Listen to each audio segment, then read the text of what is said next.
Message d'alerte de la SENCO sur la situation préoccupante de la rentrée scolaire 2021-2022. La mise en œuvre de la gratuité de l'enseignement de base, intervenue en septembre 2019, est appréciée globalement comme une réforme courageuse qui est venue mettre fin à l'exclusion du milieu scolaire des enfants issus de familles peinantes financièrement.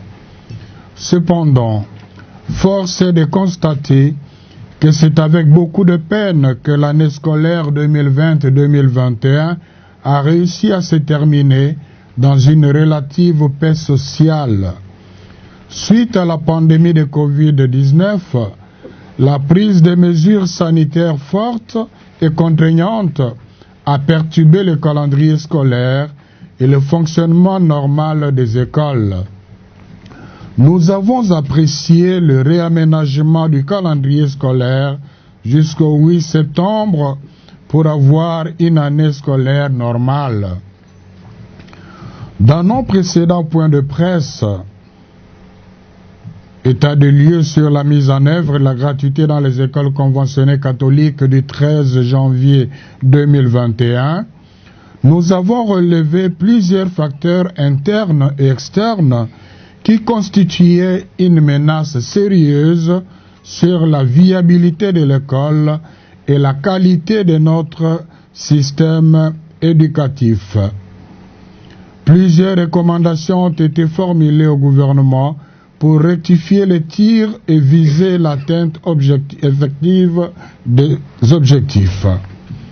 En tant que partenaire éducatif du gouvernement depuis l'époque coloniale, et plus particulièrement en tant qu'institution pastorale et prophétique dont la mission est d'éclairer l'ensemble de la population dans sa marche vers le développement intégral, l'Église a fait observer en janvier 2021 l'urgence de dissiper les frustrations subies par des enseignants sous-payés et particulièrement par les enseignants non pris en charge par les trésors publics, les NP et les NU.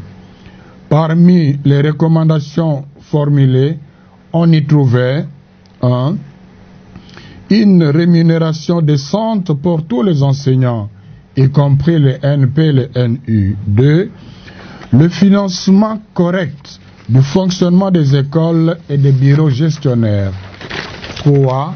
La réforme du SECOPE en vue de garantir la traçabilité et la transparence des fonds mis à sa disposition pour la paie des enseignants. 4. La mise en place d'un cadre de concertation impliquant les gestionnaires pour l'évaluation et l'amélioration de la prise de décisions en rapport avec la gratuité. 5. La construction et la réhabilitation des infrastructures scolaires. 6. Les réformes essentielles qui pourraient faire des économies pour financer la gratuité, notamment la carte scolaire et la rationalisation des bureaux gestionnaires. Par contre, jusqu'au moment de la rentrée scolaire 2021-2022, en ce mois d'octobre, la SENCO a constaté qu'aucune de ces recommandations n'a été suffisamment prise en compte par le gouvernement. Il est clair que la situation qui prévaut actuellement dans les écoles conventionnées catholiques relève uniquement de la responsabilité du gouvernement et non des enseignants des écoles conventionnées catholiques. En effet, une récente enquête réalisée dans 19 provinces auprès d'un important échantillon de nos écoles mécanisées montre qu'au niveau primaire, il subsiste encore 1055 enseignants impayés, NPNU, sur un total de 7757 agents, soit 14%. Et au niveau secondaire, on relève 2306 enseignants impayés, NPNU, sur un total de 6 781 agents, soit 34%. Extrapolé à toutes les écoles, cela fera un nombre très important de NP et de NU. La gratuité est un droit constitutionnel. Pour la SENCO, elle est donc irréversible et non négociable. Mais seulement, cela n'est possible que si les réformes nécessaires se mettent en place et les moyens financiers conséquents les accompagnent. Il est hors question que la gratuité de l'enseignement de base repose sur l'exploitation des enseignants. Il est urgent que le gouvernement se penche sur toutes les questions de fond soulevées, aussi bien par la politique et la gratuité que par le processus global de gouvernance du secteur éducatif. C'est une priorité et une urgence pour l'avenir de notre jeunesse. L'organisation des états généraux de l'enseignement primaire, secondaire et technique pour évaluer sans complaisance notre système éducatif offrirait un cadre idéal pour cela.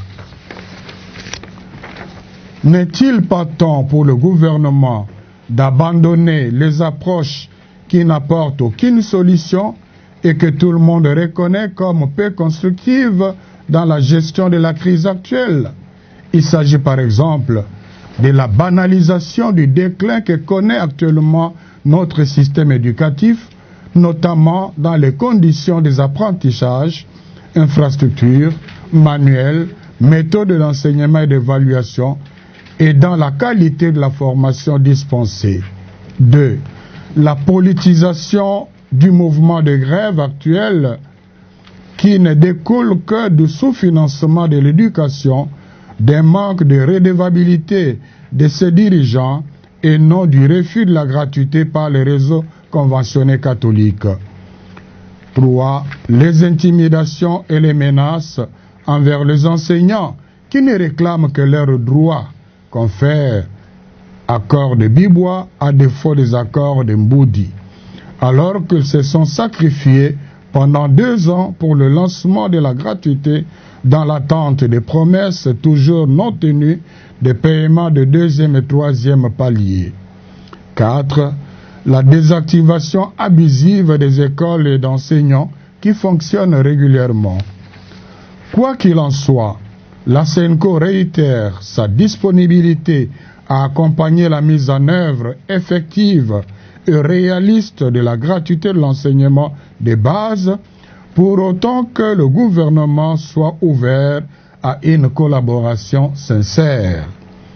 Elle prie le Seigneur de bénir les enseignants qui ont le droit de travailler dans des conditions de rémunération décentes et aussi pour les élèves dont le droit à une éducation de qualité est actuellement en souffrance. Je vous remercie.